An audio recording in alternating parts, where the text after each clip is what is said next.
Question number 2, Jono Naylor.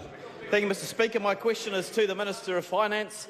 How did Budget 2017 support social investment initiatives? Order. There's a fair bit of interjection coming both from my right and my left. I invite the member to start that question. Didn't realise it was so controversial. Thank you, Mr Speaker. How did Budget 2017 support social investment initiatives? Mr Speaker.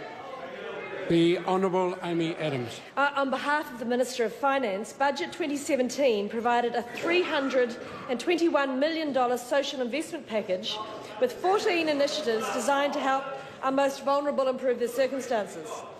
From reducing youth offending to contraceptive access for low-income women, we're funding high-quality social investment initiatives that evidence shows will help make a difference in the lives of target groups of New Zealanders.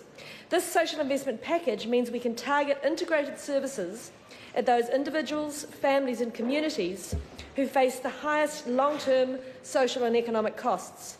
We want to get in earlier with the right interventions to help change their lives. Good. Supplementary question, Jono Naylor. How were these initiatives assessed?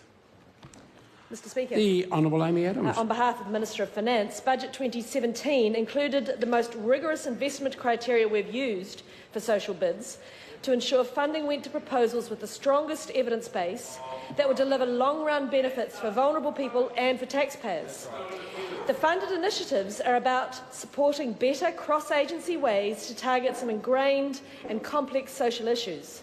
They're based on a citizen-centred approach and judged against a whole-of-life understanding of cost and benefit. The bids were assessed against the case for change, value for money and effectiveness in delivering results. Supplementary.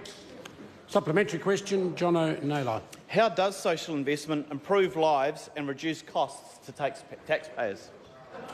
The Honourable Amy Adams. On behalf of the Minister of Finance, this government is supporting social investment. Order. I'm having trouble hearing the answer. There's one particular member who hasn't stopped interjection since question time started.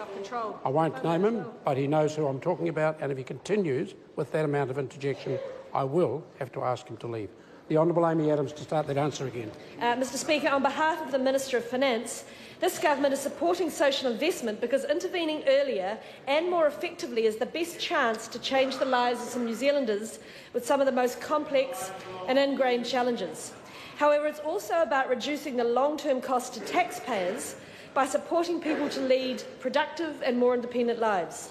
A good example of this is the social investment approach to welfare, which has already led to a $4.1 billion reduction in welfare liability since mid-2014. Question number 3, Andrew Little. Thank you, Mr Speaker. My question is to the Prime Minister.